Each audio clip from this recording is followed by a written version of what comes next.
It's 2023, so I've decided to bring back classic CRB and return my ranking videos to the surface of the internet. I was kind of running dry on ideas until I thought, hey, why not compile this year's annual MLB money grab and rank them?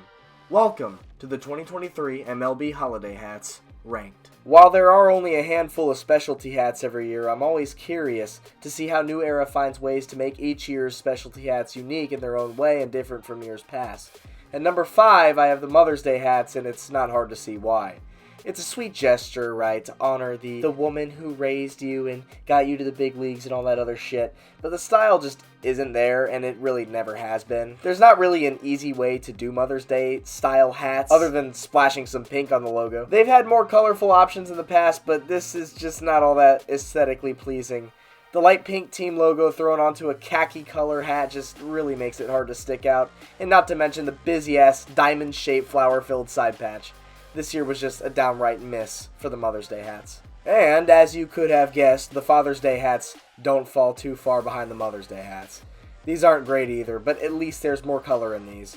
I don't think the recolored blue logos are a bad idea, but I cannot stand that uninspiring side patch that were slapped onto these. Next! I know with military style and camouflage style hats, people either love them or hate them. The Armed Forces hats, to me, are usually pretty sick, but this year's just weren't hitting too much for me.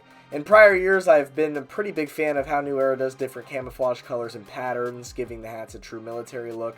But while these aren't bad this year by any means, they just feel flat. They're very subtle looking unlike the last few years. I will say though, they nailed the side patch. Probably the best patch for this year's hats, but as far as the overall look goes, it's just a little dry. I'm always curious to see what kind of unique characteristics New Era brings to the table for the All-Star hats, as they have had the opportunity to make it feel connected to the host team and city. I feel like they pull it off well this year, actually. They decided to try something different and go with a mint-colored hat to represent the natural beauty of Seattle and I guess Washington or, all that nature shit. And when I look at the hat, I can definitely see Seattle in it, which means that they did their job right. The mint is unique, quirky, different, and all the above, and the multicolored vintage mountain-shaped striping tied together with the All-Star Game patch brings the whole thing together beautifully to make it a fun hat for this year's Midsummer Classic, and I will plead guilty.